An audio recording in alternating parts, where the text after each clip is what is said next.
It was supposed to be quiet, controlled, almost invisible. But something went very, very off script, and what happened on Princess Diana's 65th birthday didn't just break royal tradition, it exposed a silence that suddenly felt way too loud to ignore. July 1st, 2026 was meant to pass like every other year since 1997, cold, measured, carefully managed. A short statement, a recycled photograph, a few polite mentions buried in charity newsletters nobody reads. That's how the machine works. That's how Diana's memory has been handled for nearly 3 decades, contained, softened, and kept at a distance. But this time, the pattern cracked. And not because of a scandal, not because of a speech, because of one quiet absence that quickly turned into something much bigger than anyone expected. At first, nobody noticed anything unusual. The palace calendar rolled on, engagements lined up, schedules ticking like clockwork, but then came a small, almost forgettable detail, a 22-year-old royal quietly removing herself from an afternoon appearance. No explanation, no announcement, just a request made days earlier, nothing scheduled after 2 p.m. It didn't raise alarms. Why would it? She wasn't a senior royal, she wasn't expected to make headlines, she wasn't supposed to matter that much. But that's exactly where things started to feel strange. Because while the institution was doing what it always does, keeping Diana's memory minimal, restrained, almost distant, someone inside the family made a choice that completely ignored the script. A choice that wasn't approved, wasn't planned, and definitely wasn't meant to be seen. And yet, it was. While official statements were still being drafted somewhere behind palace doors, she was already walking through Kensington Gardens. Alone, no visible security, no photographers waiting, no press alerts.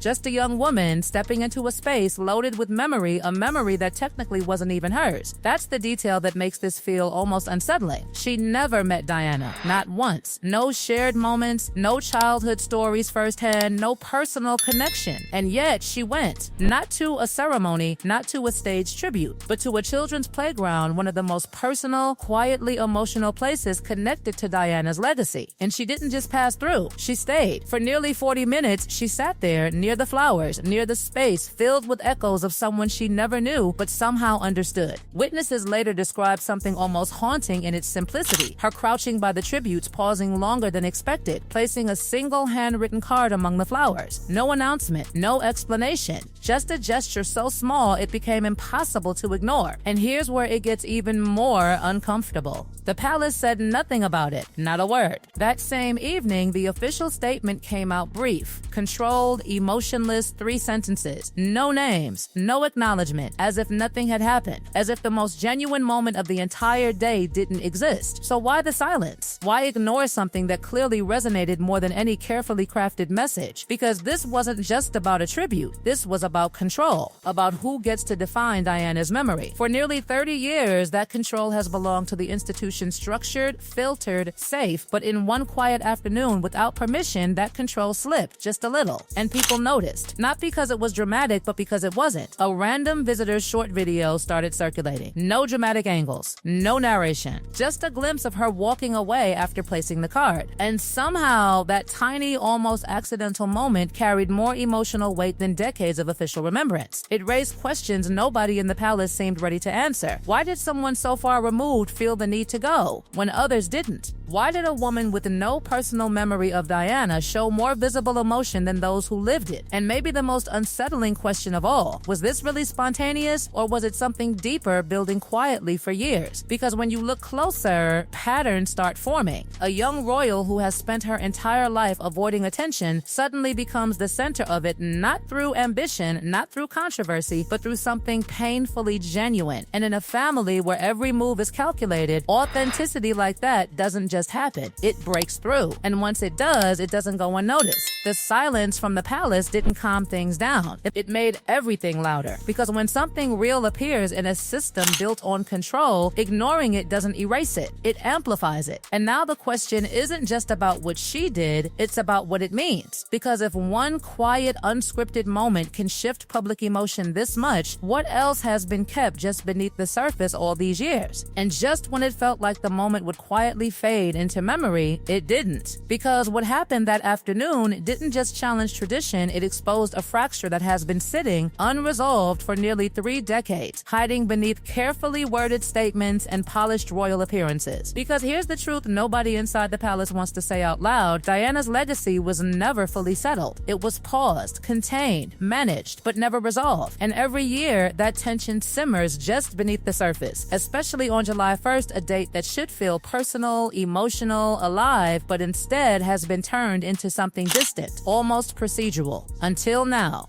Because what Lady Louise did didn't just feel different, it felt familiar, uncomfortably familiar. The kind of quiet, unannounced gesture that Diana herself was known for, showing up where she wasn't expected, doing something unscripted, choosing presence over protocol. And that's exactly why this moment is making people inside the institution uneasy. Not because it was wrong, but because it felt too right. Sources began whispering almost immediately, not loudly, not officially, but enough to suggest something deeper was shifting behind closed doors. There were reports that Prince William was privately moved when he heard what had happened, and that reaction alone says more than any statement ever could. Because if someone who has spent years protecting that memory so carefully is suddenly confronted with a version of it that feels raw, unfiltered, and completely out of his control, what does that do? Does it comfort him or does it unsettle him? Because let's be honest, this wasn't just about grief, this was about ownership, about who carries Diana forward and how. For years, that responsibility has sat squarely with William and Prince Harry, 2 men whose relationship has been strained, public, and complicated, especially when it comes to their mother's legacy. Their rare appearance together in 2021, unveiling Diana's statue, felt like a controlled moment of unity, a carefully constructed image of shared remembrance. But even that moment carried tension beneath the surface. And now, suddenly, someone from the outer edge of the family, someone who never knew Diana, who wasn't expected to carry that emotional weight, is quietly stepping into that space without permission. That's not just symbolic, that's disruptive, because it challenges the invisible hierarchy of grief inside the royal family. It suggests that connection to Diana isn't just about proximity or bloodline, it's about something far less controllable, something instinctive, something emotional. And in an institution built on structure, that kind of unpredictability is dangerous. Even more revealing is what didn't happen next. No follow-up statement, no acknowledgement, no attempt to incorporate the moment into the official narrative. Just silence. And not the respectful kind, but the kind that feels deliberate, strategic, almost like the system didn't quite know how to respond, so it chose not to. But silence has a way of speaking louder than words. Because outside palace walls, the reaction was immediate and overwhelming. People didn't just notice what Louise did, they connected with it deeply. Because for a brief moment, it felt like Diana wasn't being remembered as a figure of history, but as a person. And that shift from symbol to human is something the institution has always struggled to fully allow. And that's where the real tension lies. Because if the public starts responding more to these unscripted human moments than to official narratives, what happens next? Does the palace adapt, or does it tighten control even further? Because this isn't just about one afternoon anymore, it's about a generational shift quietly taking shape. A new understanding of what it means to be royal, not as a role to perform, but as a connection to maintain. And Louise, whether intentionally or not, just revealed how powerful that shift could be. And maybe that's why this feels so unfinished, because there are questions still hanging in the air, unanswered and uncomfortable. Will she do something like this again? Will others follow her lead? Or will this moment be quietly buried, treated as an anomaly rather than a signal? Because one thing is certain, the story didn't end when she walked away from that playground. That was just the moment people started paying attention. And now, whether the palace acknowledges it or not, the way Diana is remembered may never feel quite as controlled again.